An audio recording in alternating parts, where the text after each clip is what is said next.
Alright, what's going on YouTube? I'm going to do a quick video. Carl Frampton, Scott Quigg. Next week on the 27th, these guys are finally fighting. Alright, this fight is long awaited. Like, it's been a long time since people wanted this match.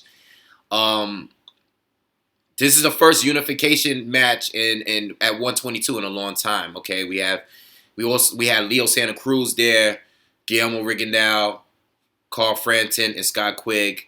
Rigondeaux wanted to fight all three of them. None of them wanted to fight him. And this fight here should have happened a long time ago as well, okay? You know, Frampton is from Ireland and Quigg is from the UK. And a lot of the fans wanted this fight for a long time, you know. Two European fighters, two of the top fighters at 122 from Europe.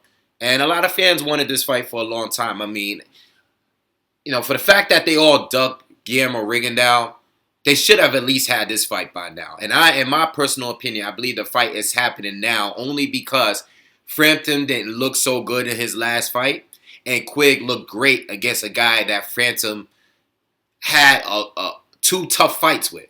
Okay, Quigg went and knocked out Kiko Martinez in 2 rounds. I don't think anyone saw that coming.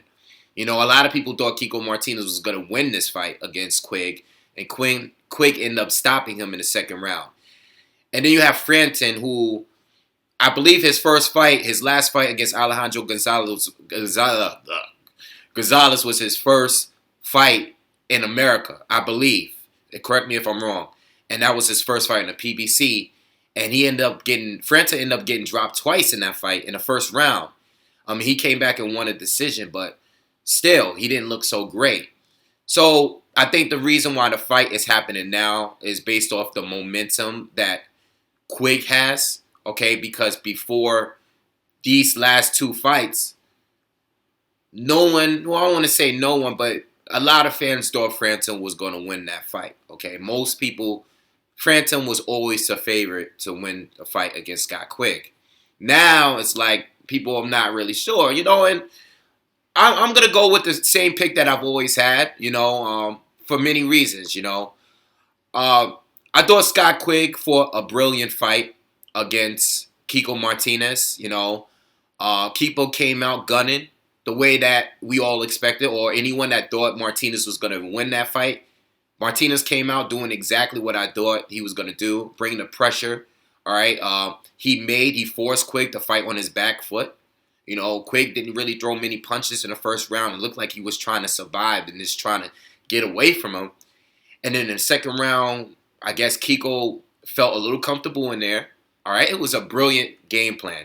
Kiko came in there, thought he was going to do exactly what he did in the 1st round, and Quigg exploded on him out of nowhere. And Quigg does have punching power. He does have punching power. And he exploded on him, hurt Kiko Martinez. Martinez went down, got back up, and Quigg finished him off, all right? A lot of people argue whether the stoppage was premature or not. It could have been a little bit, you know, I mean, you could have argued that it was premature, but Quigg did knock him down twice. Kiko was hurt, okay? He barely got up at the 10 count, and the ref stopped it, okay? It was brilliant. It was brilliant. It was unexpected. And I think Kiko was a little too comfortable in there. I think he was a little overconfident because of that 1st round. And he just walked right into a hard punch and he got hurt. And then you had the fight with Frampton and Alejandro Gonzalez, where Frampton was clearly just going in that fight, trying to get a quick stoppage. And he ran into a good shot, got dropped. I mean, regardless of what Alejandro Gonzalez's resume implies, you know, if you go back and look at the guy, it doesn't look like nothing special. I believe he had a loss before that fight, and he even lost a fight after Carl Frampton. I didn't see that fight, but I see it on the box right there. He lost since then. But based on what I was seeing, the guy was a pretty good boxer, you know. The dude has skills, and I mean, I'm comparing him to the other people that I've seen Frampton face. You know, the dude wasn't going to lay down for him, and Frampton paid for it. You know, he went in there recklessly, and he got dropped twice. He's not going to go in a fight with the same attitude against Scott Quigg, you know. Um, and I actually think it worked in Carl Frampton's favor that he got dropped in that fight, because if he came uh, into the Scott Quigg fight a little overconfident, the same thing might have happened to him, just like it did with Kiko Martinez. I saw the face-off. I didn't really like the face-off, honestly. It seemed like two brats bickering. I really didn't care for it. Um, Carl Frampton was a little bit more reserved. He didn't do too much talking. Quigg asked a lot of questions, and then when Frampton responded, Quigg would just, he would interrupt them, and he would talk over his, answers. I was a little bit annoyed by Scott Quigg and this face-off. Okay, I really didn't like it that much. Quigg was kind of annoying me. He just kept talking over Frampton, and I didn't like that. Frampton was kind of just like relaxed. A lot of people, I read some of the comments, a lot of people took it as Frampton being nervous, but Quigg was just trying to make the point that I just made, that I beat the guy that you had 2 fights with. I beat him in 2 rounds. And Frampton was more like, well, listen, I'm a true titleist and at 122. I fought the harder fighters, the better fighters. I got my title the real way. Like, he's trying to imply that Quigg was just, what was he, the regular champion, the WBA title holder? What Guillermo Rigondeaux was the super WBA champ, okay? Something with the interim, I'm not really sure. I don't remember, but I believe Frampton has been elevated, okay? But I'm not really sure. But he was trying to imply that Scott Quigg wasn't a true titleist, because Guillermo Rigondeaux was the true champion with that title, okay? But as far as my pick, I'm gonna go with Frampton still. I know Frampton didn't look so hot in his last fight. I know Quigg did great in his last fight.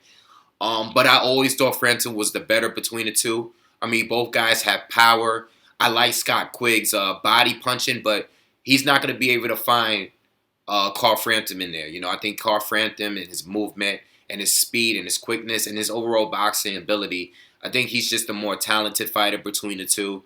And he has a good hard punch. He has punching power. And I think if he fights an intelligent, safe fight, he's going to be able to outpoint Scott Quigg pretty easily. All right, that's just my opinion. Scott Quigg is still dangerous. I think Scott Quigg is going to fight a similar fight like he did against Kiko Martinez, where he's going to not try to outbox Frampton, regardless of what he said in the face-off. I think Scott Quigg knows what he has to do, and I think he should be. I think he has a puncher's chance, and I think he should try to focus on landing unexpected shot against Carl Frampton and stopping him. I don't think he has the skills to box with Carl Frampton. Okay, Carl Frampton is just too quick. He's a better counter puncher. All right, he's great on his feet. I think he's going to use the ring and outbox Frampton. I think Frampton wants to try to fight on his back foot and kind of lure.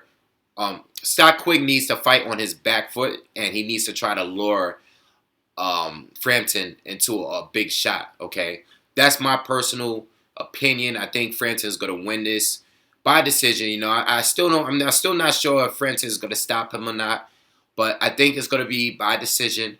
I think he's going to fight a safe fight, and I think Quigg's best shot at winning is trying to catching Frampton with a big shot and luring him and trapping him, similar to the way he did with Kiko Martinez. So that's my opinion on the fight.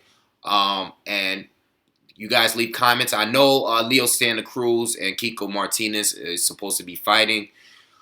I personally, I'm not going to do a video on that. I personally think Leo Santa Cruz is going to win this fight. Both guys are pressure fighters, but Leo Santa Cruz is just going to overwhelm Kiko Martinez. I think he's a better boxer, and he's one of those guys that throws like 1,000. He could easily throw 1,000 punches in a fight.